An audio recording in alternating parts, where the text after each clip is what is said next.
Ada sudut-sudut bumi yang seharusnya tidak diinjak manusia. Tempat-tempat yang begitu ekstrim, terkontaminasi atau tidak stabil sehingga memasukinya sama saja dengan melawan maut. Kita tidak sedang membicarakan legenda atau teori konspirasi, melainkan tempat-tempat nyata dan terdokumentasi yang tampaknya telah ditandai oleh planet ini sebagai zona terlarang. Dari desa-desa yang udaranya perlahan membunuh hingga pulau-pulau tempat kehidupan manusia telah lenyap sepenuhnya, hingga wilayah-wilayah yang ditutup oleh pemerintah atau dirusak oleh radiasi. Tempat-tempat ini adalah bukti paling brutal tentang apa yang terjadi ketika alam atau ambisi manusia lepas kendali. Beberapa menyimpan rahasia yang terkubur di bawah bertonton debu beracun, yang lain tetap membeku dalam waktu, saksi bencana yang tak seorang pun dapat hentikan. Dan meskipun banyak yang telah terlupakan oleh peta, sejarah mereka tetap hidup, bahayanya masih ada, menunggu. Perjalanan ini tidak akan nyaman atau bercahaya. Ini adalah eksplorasi ke dalam apa yang dunia coba sembunyikan, ke sudut-sudut tempat keindahan dan kematian menyatu. Selamat datang di tempat-tempat paling berbahaya dan terlarang di planet ini, di mana setiap langkah, setiap napas bisa menjadi yang terakhir bagimu.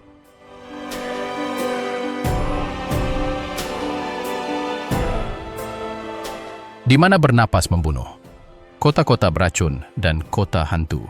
Industri, ada tempat-tempat di planet ini di mana tindakan sederhana bernapas setara dengan bermain-main dengan kematian.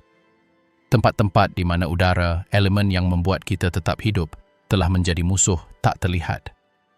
Ini bukan fiksi ilmiah atau sensasi lingkungan. Ini adalah sudut-sudut dunia nyata di mana kemajuan, pertambangan, atau ambisi manusia meninggalkan luka terbuka yang masih mengeluarkan racun. Mari kita mulai tur ini di sudut gurun Australia, di mana seluruh kota terhapus dari peta oleh debu biru kemajuannya sendiri. Selama sebagian besar abad ke-20, Wittenoom merupakan simbol kemakmuran pertambangan. Didirikan pada tahun 1930-an, kota ini berkembang di sekitar satu sumber daya, asbes biru, juga dikenal sebagai krokidolit, mineral dengan sifat ajaib untuk konstruksi. Mineral ini tahan terhadap api, panas, dan keausan. Di masa ketika dunia sedang membangun kembali setelah perang, mineral ini tampak seperti berkah. Namun tak seorang pun tahu atau tak seorang pun ingin mengatakan bahwa serat-serat mikroskopis yang sama itu, setelah terhirup, berubah menjadi jarum-jarum mematikan yang perlahan-lahan menghancurkan paru-paru. Para penambang menghirupnya setiap hari, para istri mencuci pakaian mereka yang tertutup debu biru, dan anak-anak bermain di perbukitan yang terkontaminasi, tanpa sadar menceburkan diri ke dalam awan kematian. Puluhan tahun kemudian, hukuman datang. Mesotelioma, kanker yang tak tersembuhkan, mulai merenggut nyawa satu demi satu.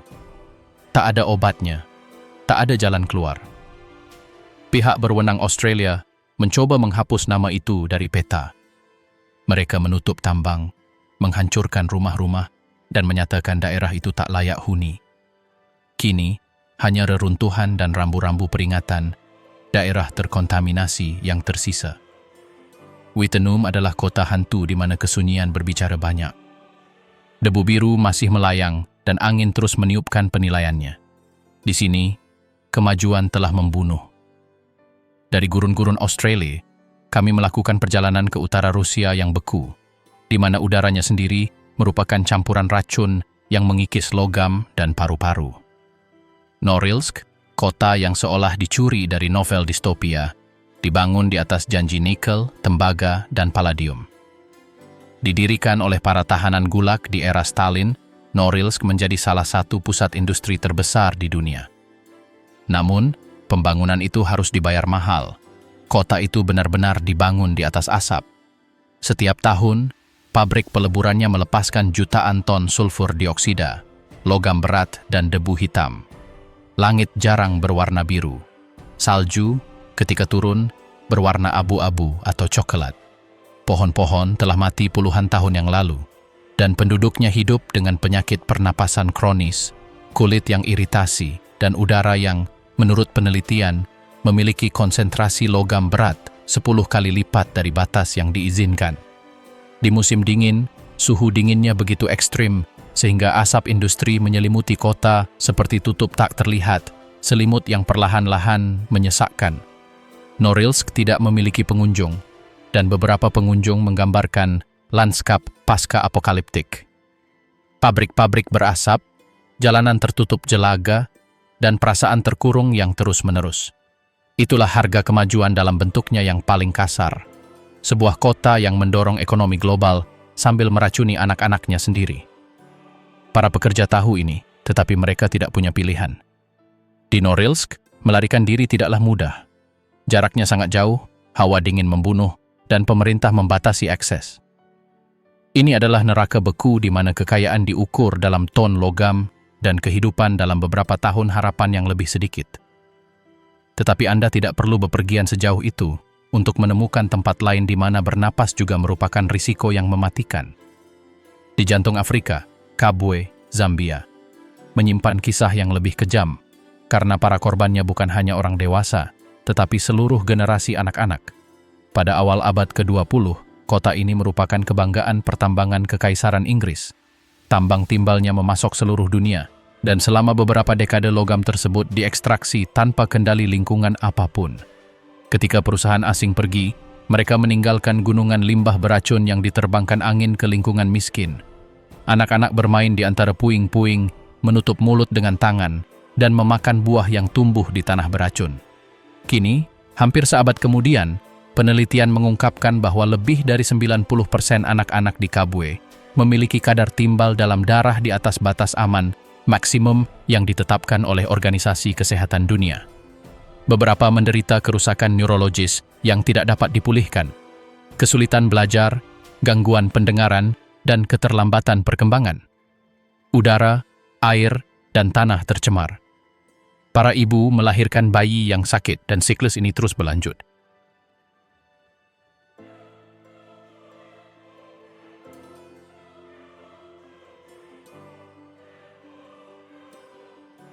Surga yang membunuh. Pantai dan pesisir terkutuk.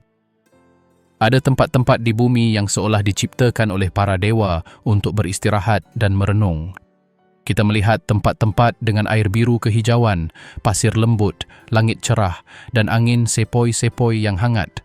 Namun, di balik penampilan sempurna itu, tersembunyi kekuatan yang begitu mematikan, sehingga mereka telah mengubah surga-surga ini menjadi perangkap sunyi. Di dalamnya, keindahan berubah menjadi ilusi yang berbahaya, dan lautan, dengan segala kemegahannya, menjadi algojo yang sabar. Laut, yang bagi banyak orang melambangkan kebebasan, di sini identik dengan kematian. Salah satu tempat terindah dan mematikan di planet ini adalah Teluk Hanakapiai di Hawaii. Karena dari atas, pemandangannya tampak seperti sebuah karya seni, sebuah lembah hijau yang diselimuti vegetasi tropis, yang terbuka ke pantai keemasan dan laut yang indah. Namun di balik gambaran surgawi itu, terdapat sesuatu yang tak terduga tentang laut. Teluk ini penuh dengan arus tak terlihat, yang mampu menyeret siapapun ke laut dalam hitungan detik. Tidak ada pelampung, tidak ada penjaga pantai, tidak ada peringatan yang dapat memberikan keadilan terhadap bahaya yang sebenarnya. Puluhan pelancong telah kehilangan nyawa di perairan itu, tak pernah bisa kembali. Penduduk setempat sangat mengenal reputasinya. Mereka mengatakan Hanakapiai tak menyayangkan perenang terkuat sekalipun. Yang paling tragis adalah arusnya tampak tidak mengancam. Nyaris tak terlihat di permukaan. Ia bagaikan pembunuh tak terlihat yang menunggu saat yang tepat untuk menerkam siapapun yang mempercayainya. Di sisi lain, ribuan mil jauhnya, di pesisir Pasifik Meksiko, ada tempat lain di mana laut telah merenggut nyawa selama beberapa generasi, Pantai Zipolite. Pantai ini, yang terletak di negara bagian Oaxaca, namanya kurang meyakinkan. Mengapa? Karena Pantai Zipolite berarti pantai orang mati, dan meskipun kini dikenal sebagai destinasi bohemian yang penuh dengan backpacker, peselancar, dan pencari kebebasan, masa lalu dan reputasinya tetap diwarnai tragedi. Arus di sini begitu berbahaya sehingga, pada hari-hari tertentu, bahkan nelayan lokal pun enggan untuk terjun ke air. Para wisatawan yang tertarik dengan reputasinya sebagai tempat eksotis seringkali mengabaikan peringatan tersebut. karena menganggap bahayanya hanyalah mitos. Namun, Pantai Zipolite tidak membedakan antara penduduk lokal dan pengunjung. Arusnya, yang dikenal karena perubahan arahnya yang tiba-tiba, menyeret orang-orang ke dasar dengan kekuatan yang tak tertahankan. Terkadang, laut tampak tenang, tetapi dalam hitungan detik berubah menjadi pusaran air yang menelan mereka tanpa peringatan dan telah merenggut nyawa banyak penduduk lokal dan wisatawan. Namun yang paradoks adalah bahwa Pantai Zipolite juga merupakan simbol kebebasan. Pantai ini merupakan salah satu dari sedikit pantai nudis di negara ini, tempat orang-orang tidak hanya melepaskan pakaian mereka, tetapi juga kekhawatiran mereka. Sekarang mari kita pergi ke belahan dunia lain, di barat daya Afrika, di mana bentang alam yang sama sekali berbeda, tetapi sama mematikannya, terbentang. Pantai Skeleton di Namibia. Namanya berarti Pantai Kerangka, dan nama itu praktis telah menjelaskan segalanya. Pantai ini adalah hamparan tanah tandus dan terpencil, di mana gurun bertemu dengan Samudra Atlantik. Bukit pasir keemasan menyatu dengan cakrawala, dan kabut tebal yang menyelimuti pantai hampir sepanjang tahun menciptakan atmosfer yang spektral. Selama berabad-abad, wilayah ini telah menjadi kuburan kapal. Arus dingin dan angin Atlantik Selatan yang tak terduga mendorong kapal-kapal ke bebatuan, membuat mereka terdampar selamanya. Di pantai ini, sisa-sisa berkarat dari puluhan kapal masih teronggok di atas pasir. Beberapa kapal ini berusia lebih dari 100 tahun, strukturnya masih terdeformasi oleh garam dan waktu. Para pelaut yang berhasil selamat dari dampak karam kapal jarang menemukan keselamatan, karena karam kapal adalah masalah pertama mereka. Karena mereka kemudian menemukan diri mereka di gurun Namib, padang gurun tanpa air yang membentang di hadapan mereka, seperti jebakan tanpa jalan keluar. Banyak yang mati kehausan, hanya beberapa meter dari laut. Paradoksnya, air ada di mana-mana, tetapi tidak setetes pun yang dapat diminum. Saat ini, Pantai Skeleton menjadi tujuan wisata yang terbatas. Hanya sedikit petualang yang berani menjelajahinya dengan pemandu khusus.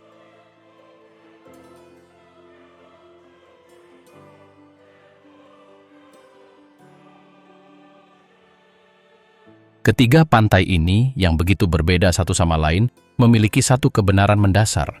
Keindahan bisa menjadi jebakan maut. Di Hanakapiai, bahaya tak terlihat. Di Zipolite, laut bermain dengan ilusi ketenangan. Dan di Skeleton Coast, kematian mengintai dalam kehampaan dan kesunyian. Di ketiga pantai ini, samudra memaksakan kekuasaannya yang absolut. Laut memiliki cara yang aneh untuk menarik sekaligus menolak pada saat yang bersamaan. Bunyinya, gerakannya yang konstan, janji kebebasannya sungguh tak tertahankan. Namun daya pikat yang sama itu menyembunyikan kekuatan yang luar biasa. Kekuatan yang tak mengenal keindahan maupun impian manusia. Di setiap ombak tersimpan peringatan, kisah tentang seseorang yang percaya bahwa mereka mampu menghadapi hal yang tak terjinakkan. Pariwisata dalam hasratnya untuk mengubah setiap sudut planet menjadi kartu pos, seringkali mengabaikan risiko yang ditimbulkan oleh alam. Banyak tempat ini dipromosikan sebagai destinasi surgawi, dan bahayanya hanya disebutkan dalam catatan kecil atau rambu-rambu yang nyaris tak terlihat. Namun mereka yang tinggal di dekatnya tahu kebenarannya. Alam tak pernah lupa. Laut, angin dan bumi menyimpan kenangan dan menagih utangnya tanpa peringatan. Daya tarik tempat-tempat ini bukan hanya bahayanya, tetapi juga kontradiksi yang diwakilinya. Tempat-tempat ini adalah ruang di mana batas antara hidup dan mati menjadi kabur, di mana keindahan menjadi mematikan, dan ketenangan berubah menjadi ancaman. Mungkin itulah mengapa tempat-tempat ini begitu menarik. Karena jauh di lubuk hati, manusia memiliki rasa ingin tahu yang mendalam terhadap hal-hal terlarang, terhadap hal-hal yang menguji naluri bertahan hidup mereka. Dalam kasus Hanakapiai, penduduk setempat mengatakan bahwa arwah orang-orang yang tenggelam melindungi Teluk. Di Zipolite, para nelayan mengklaim bahwa lautlah yang memilih siapa yang akan dinaiki.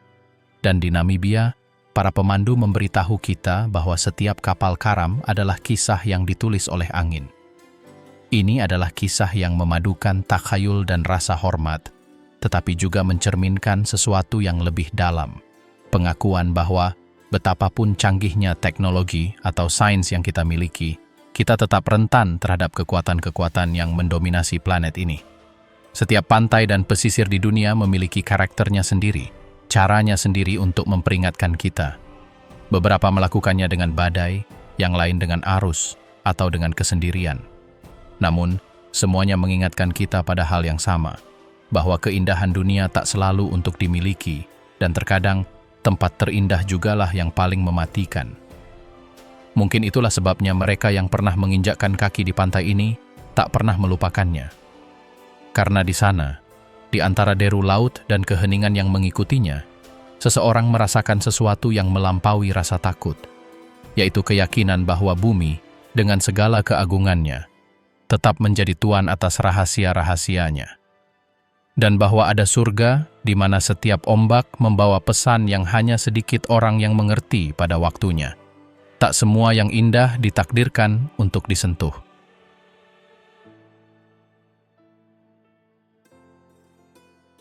Pulau terlarang, tempat waktu berhenti dan kematian mengawasi. Ada tempat-tempat di bumi yang tampak membeku dalam dimensi yang asing bagi dunia. Tempat-tempat yang mustahil dimasuki manusia modern, dengan teknologi dan hasrat mereka untuk menjelajah, bukan karena kurangnya rasa ingin tahu, tetapi karena melakukannya berarti menantang aturan hidup yang paling mendasar. Salah satu yang paling misterius adalah Pulau Sentinel Utara di Samudra Hindia. Hanya sedikit tempat yang mampu bertahan begitu lama dari pengaruh dunia luar. Patut disebutkan bahwa sebidang tanah kecil ini secara administratif milik India, tetapi dalam praktiknya, sebenarnya merupakan wilayah yang sepenuhnya asing bagi bangsa manapun. Pulau ini adalah rumah bagi salah satu suku terpencil terakhir di planet ini, suku Sentinel. Suku ini telah menolak semua kontak dengan umat manusia lainnya selama ribuan tahun. Diyakini bahwa nenek moyang mereka tiba di sana lebih dari 60.000 tahun yang lalu, dan sejak itu mereka hampir tak tersentuh, hidup dari berburu, memancing, dan meramu. Pemerintah India telah menyatakan pulau dan sekitarnya sebagai zona terlarang. Tidak seorang pun diizinkan untuk mendekati dalam radius 5 km. Alasannya bukan hanya etis, untuk menghormati keterasingan mereka, tetapi juga keamanan. Setiap upaya kontak selalu berujung pada kekerasan. Suku Sentinel membalas dengan tombak dan panah kepada setiap penyusup, baik itu nelayan, peneliti, atau bahkan helikopter yang terbang di atas kepala mereka. Pada tahun 1991, seorang antropolog India berhasil mendekat dengan perahu dan menawarkan kelapa sebagai tanda perdamaian. Penduduk pulau menyaksikan dari kejauhan, tanpa menyerangnya, tetapi juga tanpa mendekat. Itu adalah pertemuan paling bersahabat yang pernah tercatat. Setelah itu, pemerintah melarang upaya lebih lanjut. Tragedi paling terkenal terjadi pada tahun 2018, ketika seorang misionaris muda Amerika mencoba mencapai pulau itu untuk menyebarkan agama Kristen. Ia mengabaikan peringatan, menyewa nelayan lokal, dan mendekat pada malam hari dengan perahu kecil. Keesokan harinya, jasadnya terdampar di pantai, tertusuk panah. Sejak itu, tak seorang pun mencoba mendekat. Pulau Sentinel Utara tetap menjadi tempat perlindungan yang tak tertembus. Sekarang, mari kita pergi dari India ribuan mil ke barat. Di lepas pantai Brasil, ada pulau lain yang juga telah ditutup untuk umum, tetapi untuk alasan yang sama sekali berbeda. Pulau itu bernama Ilha da Queimada Grande, meskipun kebanyakan orang mengenalnya sebagai Pulau Ular. Anda mungkin sudah bertanya-tanya mengapa disebut demikian. Sebenarnya, namanya tidak berlebihan, karena diperkirakan terdapat antara 1 hingga 5 ular per meter persegi. Di pulau ini, spesies yang dominan adalah Bothrops insularis, juga dikenal sebagai ular beludak berkepala tombak emas, salah satu reptil paling berbisa di planet ini. Gigitannya dapat menyebabkan kematian yang cepat dan menyakitkan dalam hitungan menit, dan yang paling mengerikan adalah ia hanya hidup di pulau terpencil ini dan tidak di tempat lain di dunia. Pulau ini terletak sekitar 35 km di lepas pantai Sao Paulo dan luasnya hanya 43 hektar. Namun di ruang sekecil itu, kehidupan manusia mustahil untuk ditinggali. Pemerintah Brasil melarang masuknya publik beberapa dekade yang lalu, hanya mengizinkan akses bagi ilmuwan dengan izin khusus dan perlindungan medis. Legenda setempat mengatakan bahwa upaya pertama kolonisasi berakhir tragis. Seorang penjaga mercusuar dan keluarganya tinggal di sana pada awal abad ke-20 dan suatu hari mereka ditemukan tewas, penuh gigitan. Sejak itu, mercusuar beroperasi secara otomatis dan tak seorang pun kembali ke pulau itu. Aspek paling meresahkan dari Queimada Grande bukan hanya bahaya fisiknya, tetapi juga kontras antara keindahan tropisnya dan sifatnya yang mematikan. Dari kejauhan, pulau itu tampak seperti surga. Hijau, rimbun, dikelilingi air sebening kristal. Namun, setiap daun, setiap batang, dan setiap batu menyembunyikan ancaman. Seolah-olah pulau itu telah memutuskan untuk melindungi keseimbangannya sendiri dengan mengusir manusia selamanya. Terisolasi selama ribuan tahun, ular mengembangkan bisa yang lebih kuat daripada kerabat mereka di daratan untuk memburu burung yang bermigrasi dari Amerika Selatan. Evolusi di sudut planet ini menjadi sekutu bisa. Di sudut lain dunia, Jepang memiliki sebuah pulau yang juga termasuk dalam daftar tempat di mana kehidupan manusia nyaris tak terelakkan.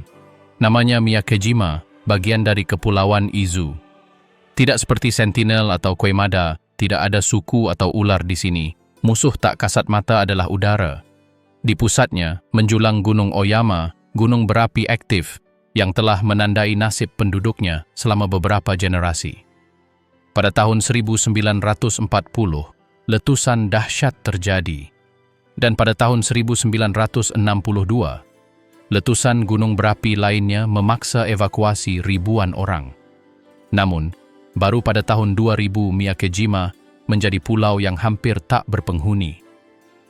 Tahun itu, gunung berapi tersebut mengeluarkan sejumlah besar gas beracun, terutama sulfur dioksida. Selama berbulan-bulan, udara menjadi tak terhirup. Penduduk terpaksa meninggalkan pulau itu sepenuhnya, meninggalkan rumah, sekolah, dan kuil mereka. Lanskap tertutup abu-kelabu dan langit berubah menjadi kekuningan. 5 tahun kemudian, pihak berwenang mengizinkan pemulangan sukarela, tetapi dengan satu syarat, semua penduduk harus selalu mengenakan masker gas. Sudah menjadi hal yang lumrah melihat penduduk pulau berjalan di jalanan dengan masker tergantung di leher, siap digunakan kapan saja. Anak-anak belajar sejak dini untuk mendeteksi bau belerang, dan sirine berbunyi ketika konsentrasi gas meningkat. Ketiga pulau ini, yang begitu berbeda satu sama lain, memiliki satu kesamaan. Mereka semua telah menggambar garis tak kasat mata yang memisahkan kehidupan dari kematian, rasa ingin tahu dari kehati-hatian. Di Pulau Sentinel Utara, garis itu bersifat cultural dan spiritual. Masyarakat yang mempertahankan isolasi mereka dengan busur dan anak panah. Di Queimada Grande, garisnya bersifat biologis, ekosistem yang begitu mematikan sehingga tak menoleransi penyusup. Di Miyakejima, garisnya bersifat alami. Udara itu sendiri berubah menjadi racun. Masing-masing mewakili bentuk batas yang berbeda. Di ketiga pulau tersebut, umat manusia menghadapi batasannya sendiri. Hasrat untuk menjelajahi hal yang tak diketahui dan kebutuhan untuk menerima bahwa tidak semua hal dapat ditaklukkan. Di Sentinel, kematian berasal dari bumi. Di Queimada, dari racun. Di Miyakejima, dari udara. Bumi, satwa liar, dan api, tiga kekuatan berbeda yang disatukan oleh satu peringatan. Ada tempat-tempat di mana kehidupan manusia sama sekali tak bertuan. Mungkin itulah sebabnya pulau-pulau ini begitu memikat. Mereka adalah dunia yang tertutup, kapsul waktu yang menyimpan sesuatu yang telah hilang dari planet ini. Misteri. Mereka merepresentasikan gagasan bahwa masih ada sudut-sudut yang belum dicapai kemajuan, di mana aturan manusia tak lagi berbobot. Dan meskipun isolasi melindungi mereka, isolasi juga mengutuk mereka. Karena dalam keheningan yang sama yang melindungi mereka, kesepian juga bersemayam. Pada intinya, isolasi bisa menjadi perisai, tetapi juga penjara.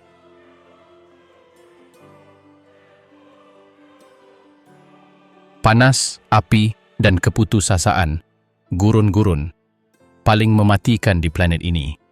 Ada tempat-tempat di bumi di mana panas tak hanya tak nyaman, tetapi juga hukuman mati.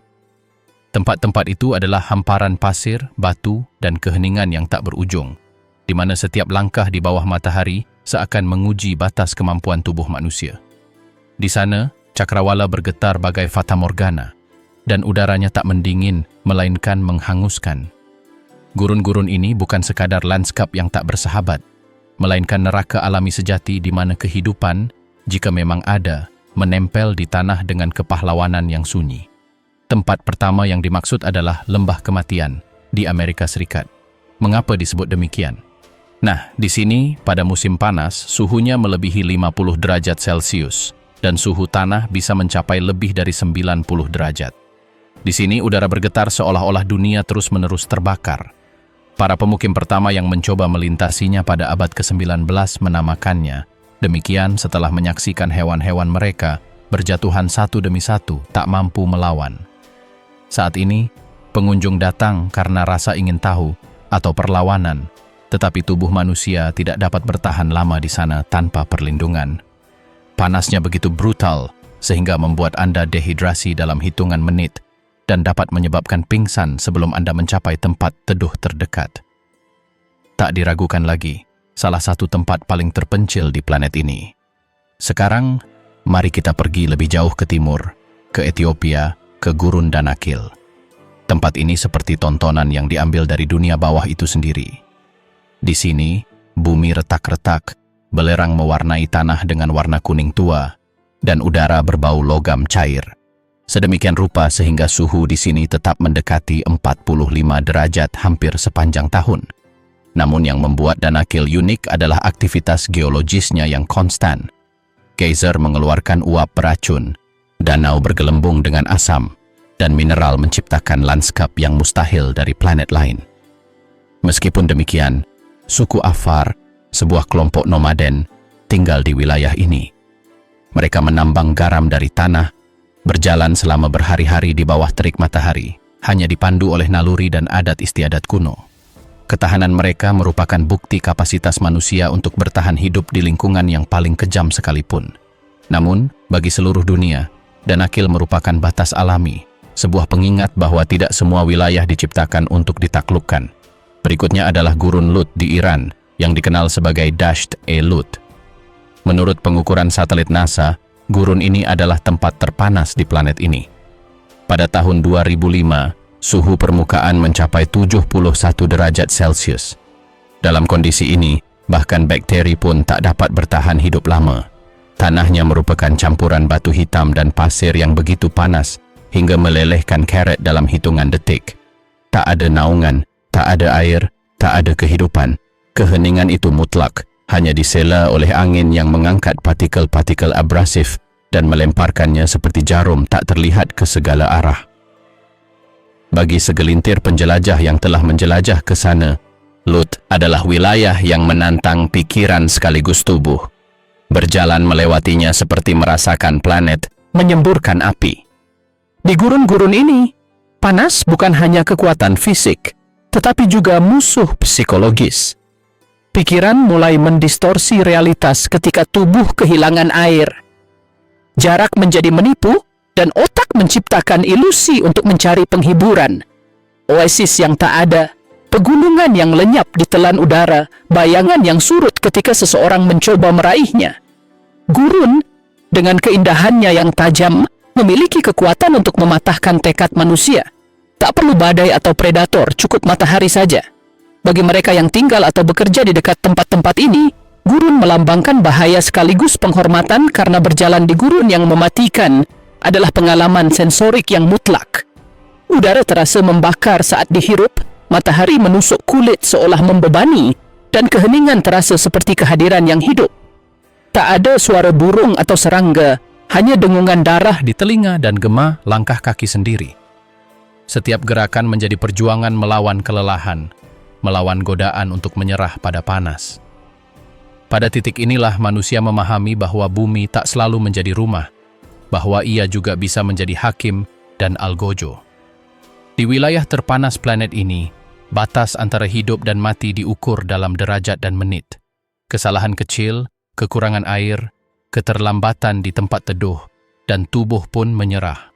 Namun, ada orang-orang yang terus kembali, terpikat oleh keindahan hipnotis dari lanskap yang mustahil ini.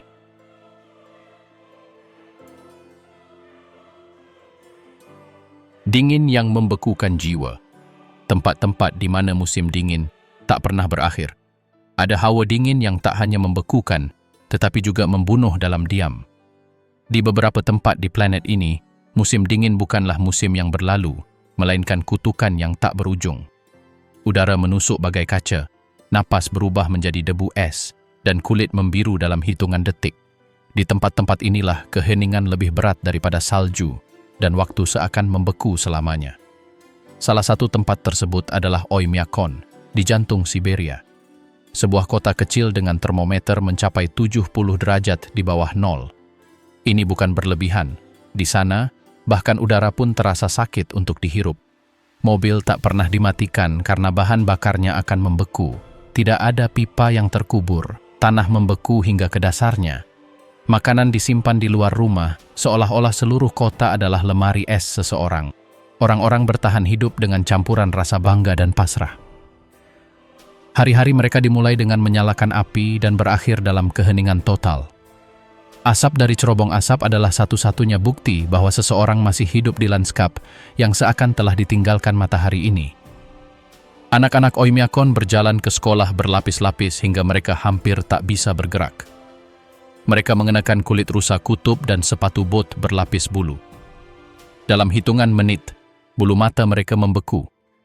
Uap napas mereka membeku di pakaian mereka. Jalanan bagaikan jebakan. Menyentuh logam dengan tangan kosong berarti kehilangan kulit. Namun di tengah neraka putih ini, orang-orang menemukan kehangatan manusia. Keluarga-keluarga berkumpul di sekitar tungku, menyeruput teh kental, bercerita tentang perjuangan bertahan hidup, di mana alam bisa membunuhmu hanya dengan sekali pandang. Komunitas menjadi satu-satunya penyelamatmu. Lebih jauh ke utara, di Barrow, Alaska, kini bernama Utqiagvik, dingin membawa kutukan lain, kegelapan total. Selama lebih dari 60 hari, matahari tak terbit. Jalanan tenggelam dalam kesuraman biru saat termometer turun ke -40. Angin Arktik membuat setiap tarikan napas menjadi pertempuran. Laut membeku, ombak membeku di bawah sinar bulan bagaikan foto-foto musim dingin. Penduduk Utqiagvik hidup di tengah salju dan kesunyian, tetapi juga di tengah tradisi dan harapan. Mereka berburu anjing laut, mengolah tulang paus, dan menjalankan ritual yang telah ada jauh sebelum listrik. Di sini, bertahan hidup bukan hanya soal kekuatan fisik, tetapi juga kekuatan mental. Kegelapan mempermainkan Anda, mengganggu tidur, mengaburkan hari-hari, dan membuat Anda merasa malam tak berujung. Namun, ketika matahari akhirnya kembali, orang-orang merayakannya seolah-olah mereka telah terlahir kembali. Dan di ujung selatan, di Antartika, stasiun Vostok memegang rekor tempat terdingin di planet ini. 89 derajat di bawah nol. Tak ada pepohonan, tak ada hewan, tak ada suara. Hanya angin, es, dan kehampaan putih. Para ilmuwan yang bekerja di sana menghabiskan waktu berbulan-bulan dalam isolasi, terkurung dalam penjara es tempat siang dan malam berbaur, dan tubuh terus-menerus berjuang untuk tidak membeku. Udara begitu kering sehingga kulit pecah-pecah seperti tembikar tua, dan bernapas tanpa perlindungan dapat merusak paru-paru. Pangkalan ini dibangun di atas danau yang tersembunyi di bawah es setebal 3.000 meter. Danau yang telah terisolasi dari dunia selama jutaan tahun dan mungkin menyimpan bentuk kehidupan yang tak dikenal. Misteri ini mengingatkan kita bahwa bahkan di tempat yang paling mati sekalipun, kehidupan berusaha menerobos. Namun bagi para ilmuwan, tinggal di sana adalah sebuah pengorbanan. Keterasingan total, minimnya kontak manusia, ketidakmampuan untuk pergi. Semuanya mengubah pengalaman itu menjadi ujian bagi jiwa dan raga. Di semua tempat ini, dingin bukanlah sesuatu yang pasif. Ia adalah musuh yang selalu ada, menunggu Anda melakukan kesalahan. Sebuah kekuatan yang mengajarkan Anda kerendahan hati dengan paksa. Anda tak dapat melawannya, hanya dapat menanggungnya. Di tengah es abadi, manusia menyadari betapa kecilnya mereka, bahwa ada sudut-sudut planet yang tak pernah bisa mereka taklukkan. Namun mereka terus mencoba. Ada sesuatu yang sangat manusiawi dalam keinginan untuk tinggal di tempat yang seharusnya tak bisa ditinggali.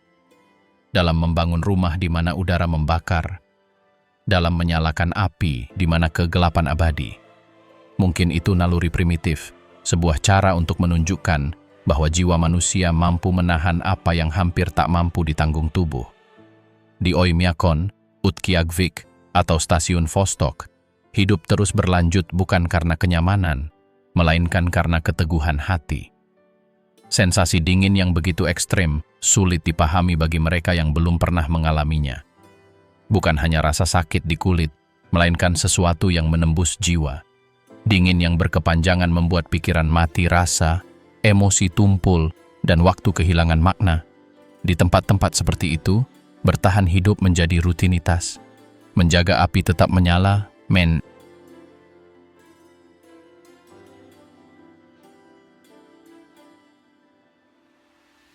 Bumi yang mengamuk, gunung berapi, gas, dan kematian yang sunyi. Bumi bisa indah, tetapi juga mematikan. Ada sudut-sudut di mana kehidupan berada dalam ketidakpastian, bukan karena kesalahan manusia, melainkan karena kekuatan alam yang dahsyat. Mari kita mulai dengan menyebutkan salah satu kasus paling mengerikan yang terjadi di Kamerun, di Danau Nyos. Pada bulan Agustus 1986, danau kawah yang tampak tenang ini tiba-tiba melepaskan awan karbon dioksida tak terlihat yang mencekik lebih dari 1.000 orang dalam hitungan menit. Tidak ada ledakan, tidak ada lava, tidak ada suara. Hanya gas berat yang turun seperti air pasang yang sunyi, membunuh manusia dan hewan. Desa-desa di sekitarnya tampak seperti perangkap maut. Belakangan diketahui bahwa gas tersebut telah terakumulasi selama beberapa dekade di dasar danau, dilepaskan oleh aktivitas vulkanik. Saat ini, pipa-pipa perlahan melepaskan gas, tetapi tempat itu tetap menjadi peringatan. Alam menyimpan perangkap yang tak terlihat. Di Indonesia, Gunung Merapi adalah raksasa lain yang tak pernah tidur.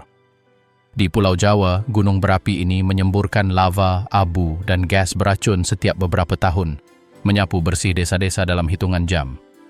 Sungguh menakjubkan bagaimana orang-orang yang tinggal di kakinya menyadari risiko yang mereka hadapi, tetapi juga menyadari bahwa tanah vulkanik ini luar biasa subur. Mereka bertani di tempat yang tak pernah bisa dilakukan orang lain. Di sisi lain, kita akan bergerak lebih jauh ke utara, menuju semenanjung Kamchatka, Rusia. Semenanjung ini memiliki lebih dari 300 gunung berapi, sekitar 30 diantaranya masih aktif. Para ilmuwan yang bekerja di sini mempertaruhkan nyawa mereka setiap kali mendekati kawah. Begitu pula para turis. Namun pemandangannya sungguh luar biasa. Sungai-sungai yang berkilauan dengan mineral, pegunungan yang tertutup salju, hewan-hewan yang telah beradaptasi dengan neraka ini. Situs-situs ini mengajarkan kita sesuatu yang jelas. Terkadang risiko terbesar bukanlah binatang buas atau polusi, melainkan planet itu sendiri. Udara, tanah, api di bawah kaki kita. Semuanya bisa berbalik melawan kita jika kita meremehkannya. Itulah sebabnya pariwisata ekstrim muncul, mencari sensasi, di mana rasa ingin tahu diukur dengan kehati-hatian. Namun, batas antara petualangan dan kegilaan itu tipis. Siapapun yang mengunjungi Nyos, Merapi, atau Kamchatka pasti tahu bahwa mereka bukan sekadar jalan-jalan santai. Merencanakan, tetap terinformasi, dan mematuhi rambu-rambu bukanlah pilihan. Itulah yang membuat Anda tetap hidup. Setiap tempat memiliki mitosnya sendiri, kisah kematian, dan peringatannya. Mematuhinya bukanlah pengecut, melainkan cerdas. Kemarahan bumi terwujud dalam berbagai cara. Terkadang lambat, seperti di Nyos, di mana gas membutuhkan waktu bertahun-tahun untuk terakumulasi sebelum mematikan. Di lain waktu, dahsyat, tak terelakkan, seperti lava Merapi atau abu di Kamchatka. Namun pesannya sama, kita hanyalah penumpang sementara. Kita bisa belajar, memahami, mempersiapkan diri. Tetapi mengendalikan apa yang kita sebut kendali, kita tidak bisa. Tinggal di dekat area ini berarti menerima risiko. Masyarakat telah belajar untuk hidup dengan hal-hal yang tak terduga. Mereka memiliki sistem peringatan, ritual, dan rutinitas yang menerima ancaman sebagai hal yang wajar. Rasa takut tidak hilang, tetapi bisa dikelola. Keberanian bukanlah pilihan, itu perlu. Tempat-tempat ini juga mengajarkan kita pelajaran tentang kerendahan hati, keingintahuan ilmiah, hasrat berpetualang, ketertarikan pada hal-hal ekstrim. Semuanya baik-baik saja, sampai kita melangkah terlalu jauh. Setiap letusan, setiap awan gas adalah pengingat. Bumi tak mau bernegosiasi. Keamanan mutlak tak ada. Pengetahuan adalah perisai terbaik, dan terkadang satu-satunya. Anda, Nyonya, Merapi, Kamchatka. 3 tempat, 1 kebenaran. Planet ini dapat memberi dan mengambilnya kembali dengan ketidakpedulian yang sama. Keindahan dan kematian berbagi ruang di setiap kawah, di setiap danau yang sunyi. Mereka yang mendekat melakukannya dengan rasa hormat, dengan rasa takut, dengan daya tarik. Mereka yang mengabaikannya, mempertaruhkan nyawa mereka. Bumi yang mengamuk mengingatkan kita bahwa tak ada tempat yang sepenuhnya aman. Dari sungai lava hingga gas yang tak terlihat, alam berkuasa. Setiap langkah, setiap napas, memberitahu kita betapa rapuhnya kita, namun juga betapa keras kepala kita. Belajar, beradaptasi, menghormati, itulah yang memungkinkan kita menjejakkan kaki, bahkan untuk sesaat, di tempat-tempat yang paling tidak bersahabat. Pada akhirnya, gunung berapi, danau pembunuh, dan tanah yang bernapas mengajarkan kita bahwa hidup dan mati berjalan beriringan, bahwa keindahan dapat membunuh, dan bahwa garis tipis antara pariwisata dan tragedi terlampaui ketika kita berhenti menghormati alam. Di wilayah-wilayah ini, rasa ingin tahu tanpa kehati-hatian adalah tiket sekali jalan, dan tidak ada jalan kembali. Tempat terlarang manusia, zona terlarang dan rahasia tersembunyi. Ada tempat-tempat di dunia yang berfungsi sebagai situs yang diciptakan, dijaga, dan dirahasiakan oleh pemerintah dan militer. Misteri yang menyelimuti tempat-tempat ini menjadikannya magnet bagi mereka yang penasaran, meskipun mendekatinya mungkin berarti tak akan pernah kembali. Saatnya melihat tempat-tempat terlarang bagi manusia. Kita mulai dengan salah satu yang paling terkenal, Area 51 di Gurun Nevada. Pangkalan militer AS ini telah menguji pesawat eksperimental dan teknologi rahasia selama beberapa dekade.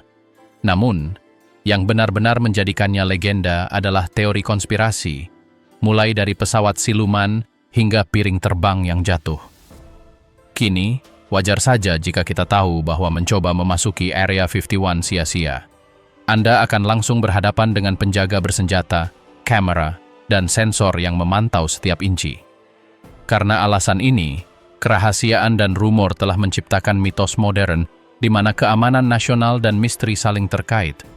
Area 51 membuktikan bahwa bahkan di gurun yang kosong, manusia dapat menciptakan zona di mana mendekatinya berarti mempertaruhkan nyawa. Tempat terlarang lain yang diketahui semua orang adalah Chernobyl di Ukraina. Bencana nuklir terburuk dalam sejarah terjadi di sini pada tahun 1986 dan tetap berbahaya karena radiasi yang masih tersisa. Pakaian khusus masih diwajibkan di area yang paling terkontaminasi, dan mereka yang mengabaikan aturan dapat mengalami keracunan radiasi atau bahkan meninggal. Jalan menuju kematian, jalan raya, pegunungan, dan rute tanpa jalan pulang. Ada jalan di dunia di mana bernapas saja sudah merupakan tindakan keberanian. Rute yang berliku-liku, jalan raya yang menentang semua logika, dan jembatan yang tampaknya kokoh dengan iman yang murni. Ini bukanlah perjalanan sederhana, melainkan cobaan di mana satu kesalahan bisa menjadi yang terakhir. Mereka yang berani melewatinya tidak hanya menghubungkan 2 titik di peta, tetapi juga menari di garis tipis antara hidup dan mati, menantang kodrat sekaligus batas mereka sendiri. Di India Utara, jalur Zojila adalah mimpi buruk geografis lainnya. Jalur ini menghubungkan Kashmir dengan Ladakh pada ketinggian lebih dari 3.500 meter. Salju menutupinya hampir sepanjang tahun, tanah longsor terjadi setiap hari, dan angin bertiup kencang dengan kekuatan yang berbahaya. Tidak ada perlindungan, hanya kekosongan dan jalur yang terkadang lebih seperti sugesti daripada jalan. Longsoran salju datang tanpa peringatan, dan keputusan yang buruk saat mengemudi dapat membuat Anda terjebak, atau lebih buruk lagi, selamanya. Menyeberangi Zojila bukan tentang bepergian, melainkan tentang bertahan hidup. Jembatan Hussaini di Pakistan patut mendapat perhatian khusus. Jembatan gantung tua ini membentang di Sungai Hunza dengan papan-papan lapuk dan kabel-kabel berkarat. Banyak potongan kayu yang hilang, yang lain berderit di bawah kaki, dan angin menggoyangnya seolah ingin melemparkan Anda ke air es. Bagi penduduk setempat, itu hanyalah perjalanan mereka. Bagi siapapun, itu adalah tantangan yang menguji bahkan keberanian yang paling teguh sekalipun. Menyeberanginya adalah sebuah tindakan iman, pada kabel-kabelnya, pada kayunya, pada keseimbangan, dan pada keberuntungan. Kita telah melihat sedikit dari segalanya sepanjang perjalanan ini, mulai dari bagaimana bernapas bisa mematikan, bagaimana air yang paling jernih menyembunyikan kekuatan yang tak henti-hentinya, dan bahkan bagaimana jalan dan jembatan menguji keberanian kita hingga batasnya. Pada akhirnya, tempat-tempat ini mengajarkan kita pelajaran yang kuat tentang rasa hormat, kehati-hatian, dan kerendahan hati. Mereka mengingatkan kita bahwa dunia tidak terbatas pada apa yang kita lihat di foto atau video. Ada sudut-sudut di mana keindahan hidup berdampingan dengan bahaya, dan di mana setiap keputusan dapat berarti hidup atau mati. Kita mungkin tidak pernah mengunjunginya, dan itu tidak apa-apa, karena memahaminya sudah menghubungkan kita dengan kerapuhan dan kekuatan planet ini. Bumi, dalam segala keindahan dan ancamannya, mengundang kita untuk mengaguminya, belajar darinya, dan berjalan dengan hati-hati, menyadari bahwa di setiap sudut terdapat kisah tentang risiko, ketahanan, dan keajaiban.